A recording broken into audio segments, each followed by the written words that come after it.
Elsie September, Dedan Kemati, Djibo Bakari, Moussa Traoré, Robert Mugabe, Frantz Fanon, Toussaint Louverture.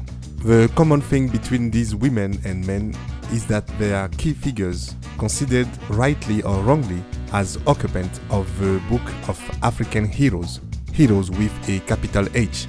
But how did they become a heroine or hero of African history? How did they get into this book? Is it through the front door or through a windy, chaotic, perverse path? Or even a path dug by a subtle propaganda of the masters of yesterday and today? How many of these authorized and imposed heroes are there in this famous book of heroes? A book that probably needs to be decolonized too. Hello and welcome to the Sankofa in an episode that starts a series of flights taking a historical and present look at the journeys of those who have made it to our collective national memories, to our collective history. Let us already review these paths of glory, to paraphrase Stanley Kubrick's magnificent movie, or rather the British poet Thomas Gray, the original writer of the poem The Paths of Glory. African History Daily by my daddy. Starting with the pre-colonial path, occupied by figures who unfortunately remain barely known and very rarely celebrated, such as Queen Poku and Menelik, who legitimately opposed the Arab and European invaders until the division of the continent at the Berlin Conference.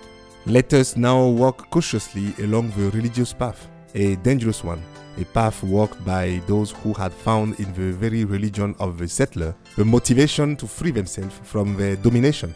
Like the two African prophets, Kimpa Vita, who was burned alive, and Simon Kibangu, who was jailed for life for thinking that God also speaks to Africans, while it was well known that God does not speak African languages, only Portuguese and Spanish, and maybe a bit of French.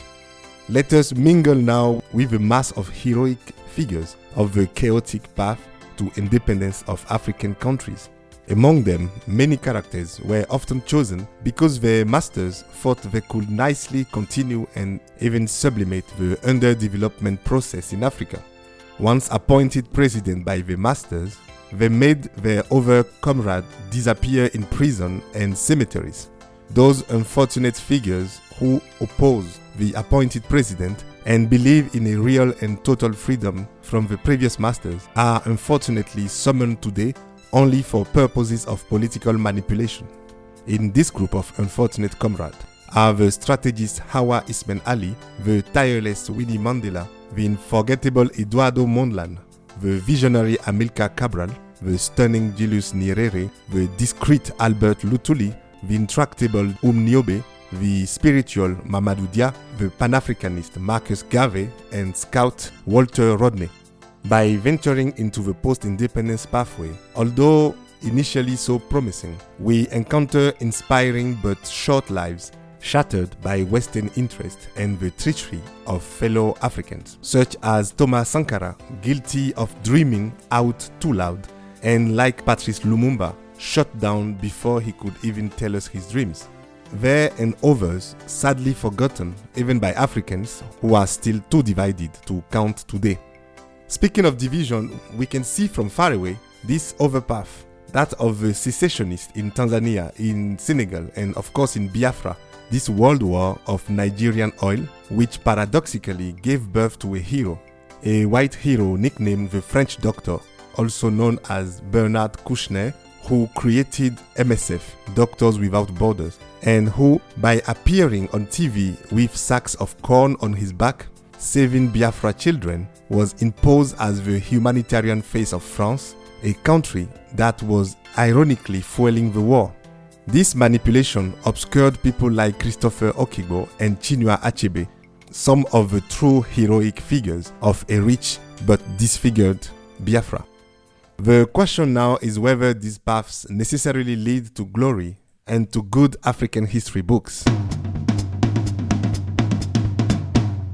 My African cliché of the day is a tribute to a true African hero born on the 5th of July 1951 in Likasi in Belgian Congo. An achieved scholar, he graduated as a civil engineer from Lubumbashi Polytechnic University in 1977, then in Belgium with a degree in food science and nutrition, a master's degree in agricultural development science, a master's degree in molecular biology and biotechnology, and then a PhD in applied biological sciences in 1997.